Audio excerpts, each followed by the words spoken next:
Hi, today we are going to talk about another very important question. So this question is important not only from the perspective of interview but also from the perspective of developing problem solving skill or from the perspective of thinking. So we will not only solve this problem, we will just go through the thought process. We will think through the solution. We will see that, okay, if I haven't solved this problem before, how will I approach this particular problem and come up with a solution? And if the solution is not the most optimized one, how I am going to optimize that solution. In that process, we will come across an algorithm and we'll see that algorithm as well. So let's just get started. So first, I'll make you understand the question. Once I tell you what is the question, make sure you try it on your own. No matter whichever approach you come across with, you come across brute force and anything, try to solve this problem. And once you have solved this problem, come back to see what is it that we are discussing further. Okay, so let me first tell you the question. So the question is, given an array, find the majority element if it exists. So we have to find the majority element in an array. If I have to explain you what is majority element, so any element which is occurring more than n by 2 times is the majority element. So in this case, n is the number of elements in the array. So if you see here, we have 1, 2, 3, 4, 5, 6, 7, 8. 8 elements, and whichsoever element which is having frequency greater than 4, be it be 5, 6 or 7, is the majority element. So we will see that do I have any such element. So if you can see that 2 occurs just twice, so the frequency of 2 is 2, the frequency of 3 is 1, and frequency of 7 is 1, 2, 3, 4, 5. So I can say that 7 is the majority element. So that is the problem statement. Just try and solve this on your own first. Pause the video, try and solve, and then come back to this particular problem. So I hope you tried the solution. So let's just see that if I have to solve this particular problem, I don't know any existing algo or anything like that. So what I'll do is I'll pick up any element and go through the complete array to check that what is the number of times this element is occurring. So I'll get the count of the element or count of the number of times the element is occurring in the array, and I'll just check that whichsoever element is having count greater than 2, that is going to be our majority element. And one thing you need to understand here is that there will be only one majority element if it exists. There could be a possibility that there is not even a single majority element, which is fine. In that case, we'll just print that there is no majority element. But if there is a majority element, there will always be just one majority element. Because obviously, if let's say the size is 8 and there's one element which is occurring at least 5 times, then any other element will occur at most 3 times, right? So there could be just one majority element, right? So as I said, the brute force approach could be I take any particular element, I count its frequency, I take next element, I count its frequency in the array, and what I'll do is I'll just see that whichsoever count is greater than n by 2, that is going to be my majority element. So if I see, this is a brute force approach that I'm coming across with. I have an approach. I can't say that I am not able to solve the problem. I am able to solve this problem. But if you are not able to come up with this brute force approach as well, I'll just suggest you that you do more of logic building practice. You solve more and more problems, okay? Because here, this is something that I can crack only with the logic building capacity that I have, okay? So in this case, if we see what is the time complexity, so we'll have to have 2 loops. So if we see what is the time complexity for this, so in this we'll have 1 loop for going across each and every element and picking up the element, right? And then we'll have a nested loop for calculating that what is going to be my frequency of that particular element. So let's say I choose 7. So from here, I'll go through across each and every element to check what is the frequency. Similar things we'll do for 2, 7, 3 and things like that, okay? So this will make, since we have a nested loop, this will make our time complexity to O of n square, okay? So now let's say what I have to do is, let's say you are in an interview or something and someone tells you that, okay, this is fine, but you need to optimize this code. What is the other option I have? So, whenever you are using an array and you have something like O of n square or something, or whenever you are using an array, just see one thing, that if I sort this array, will that help me in any manner? I'm repeating, if I sort this array, will that help me in any manner? So I've just given a hint. Again, take this hint, sort this array, see if you're able to see any pattern, that will give you an answer, okay? So now let's say I sort this array. So after sorting the array looks something like this. So we have 2, 2, 3, 7, 7, 7, 7 and 7. Okay, so now one thing is that if I am saying the majority element will have the count greater than n by 2, which means that the mid element should be the majority element. So let's say in this case my mid element is going to be this particular element. Okay, so let's say this is my mid element. So now what I have to do is that I just have to check that whether this is a majority element or not. So in order to check this, what do I have to do? I just have to count the frequency of this particular element. So if the frequency of this particular element is greater than n by 2, that gives me the majority element. If the frequency is not greater than 2, that means that the element is not the majority element. So let's take few examples to understand this process better. So now let's just write down the algorithm that we saw just now. Okay, so what is it? What are the steps that we did? Number one, we sorted the array. So you're supposed to sort the array. Then you have to find the mid element. And then you just have to check, or you just have to count the frequency of mid element. But whenever I'm saying frequency, by that I mean that the number of times the element is occurring. Okay, and then I just have to find the frequency of mid element. If frequency is greater than n by 2, then obviously it's a majority element, else we will simply return that there is no majority element. So let's just see few test cases to understand that whether this particular approach that we're following works fine for all the test cases or not. So we'll just check for some test cases before we proceed to even further optimized approach. So if we see the time complexity of this, the time complexity for sorting the array will be O of n log n, and let's say for finding the frequency, again we take O of n time. Okay, so what happens is that for finding the frequency, we can further optimize it to log n. Okay, so now let's just see some examples. So in this case, let's say example is 1, 1, 1, 2, 3. So in this case, the mid element is 1, and we can see that the frequency of 1 is 3. So this is going to be my majority element. Now let's say another example is 1, 2, 2, 2, 3. In this case, again, this is the mid element, the frequency is going to be 3.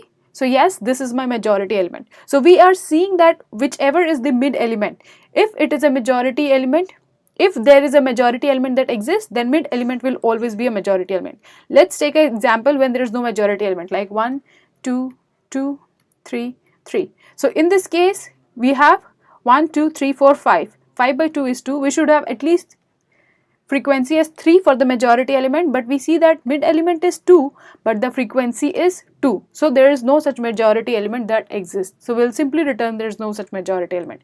So as you can see that the frequency is, as you can see the time complexity is O of n log n. Okay, so now let's say again, if you write this code, you get TLE, or for that matter you put this in an interview and the interviewer tells you that okay, maybe you can optimize it further. What are the other options we have?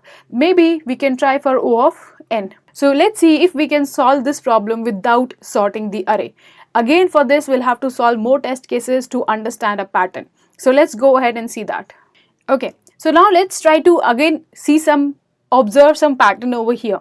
So here let's say we have 7, 2, 7, 3, 7, 2, 7, 7.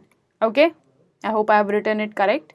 Yeah, so in this case the count of 7 is 5, the count of 2 is 2, and the count of 3 is 1. So if you see, if we subtract count of 7 from any non-majority elements count, from any non-majority element count. So let's say here the non-majority element is 2, so 2 plus 1, again 3 is the non-majority element. So what I'm doing is, one side we have count of majority element, other side we have sum of all the counts of non-majority element.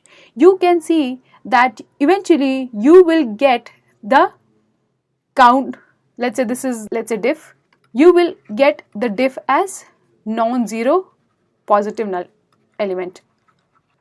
Okay, so what I'm doing is, if I'm subtracting the count here from here, I'm getting some non-zero number, which means that let's say if there is a majority element that exists and I am traversing the array, and let's say I keep a count, and every time I find a majority element, I'll increment a count, and every time I find a non-majority element, I just decrement the count. And at the end of the day, if there will be a majority element, this count will be greater than 0 if there's a majority element, okay? But now the problem here is that I'm just traversing from here to here. I do not know that what is the majority element, right? If I would have known that, then I could have simply calculated the frequency, right?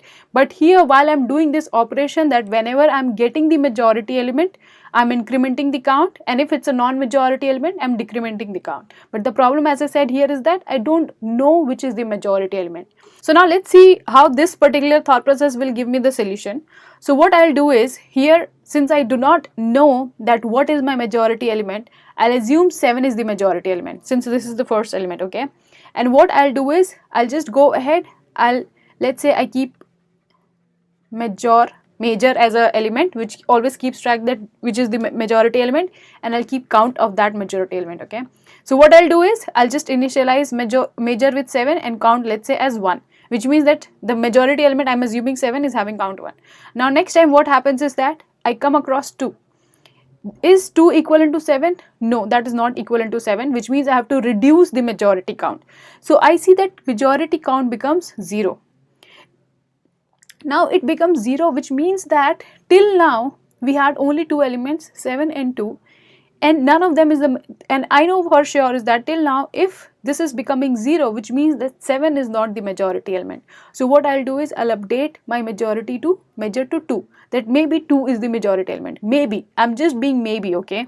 Now I go ahead, again find 7 is not equivalent to 2, then again here what we do is, the major to 2 will update the count to 1 again, okay? Now I come here again, my count becomes 0, then again I'll do the same thing, since the count is 0, major will become 7, the count will become 1, again here what will happen, major will become 7, the count will become 1, first it will become 0 and then I'll update it, and then I again come here, what will happen is that 3 is not equivalent to 7, so my major will become 7, my count again becomes 1, first it becomes 0 and then we initialize it, and then we come here again, 2 is not the thing, 1, and then we come here again, becomes 7, and then it becomes 1, and now when I come here, what happens is that we have 7 equivalent to 7, so my majority remains 7 and the count becomes 2.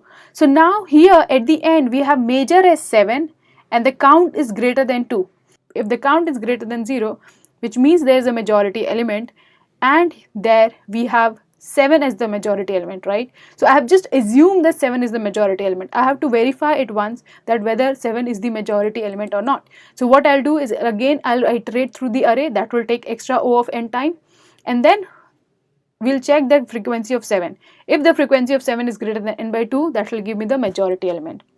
And if the frequency is not greater than 7 by 2, it will not give me the majority element, okay? So now you must be wondering that I've got the count greater than 0 and I have also got the element. Why do I need to go again and check that whether this element is the majority element or not? I'll just give you a test case. So now let's say I have a test case like 1, 2, 3 and 4, okay? There is no majority element.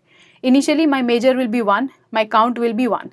Then what happens is that we come here, 1 is not equivalent to 2, count becomes 0, then we initialize major to 2, count to again 1, then we come here again, major becomes 3, count becomes 1, we come here, major becomes 4, count becomes 1. So now what happens is that the count is greater than 1 and we are having 4 as the major, okay, 4 as the major, but is 4 the major element? No.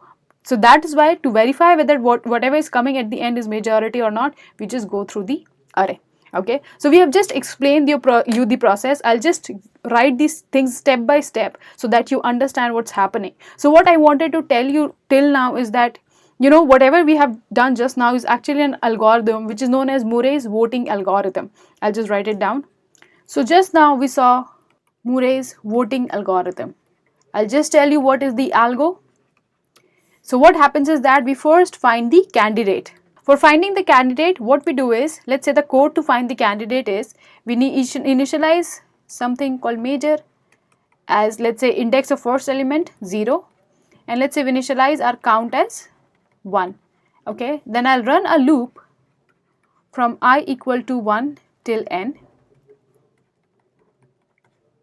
Okay, and I just check that if array of major is equivalent to array of I simply increment my count, else we decrement the count. And at any point of time, if count becomes 0, we update our major to I and we make our count to 1. This is what we have been doing. We just check every time that if array of major is equivalent to array of I, this is what we were doing. And whenever we are coming across count equal to 0, at any point we are coming across count equal to 0, which means that till here there is no element which has been the majority element, right?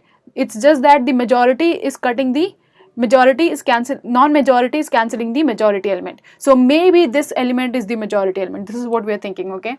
And now once we have found the candidate, this is the cone to found the candidate, we verify if the candidate is the majority element, and for that we just take this particular major and we just go through this particular array to find the frequency. If frequency is greater than n by 2, then that is my majority elements, else we simply print that there is no majority element, and the time complexity for this is O of n.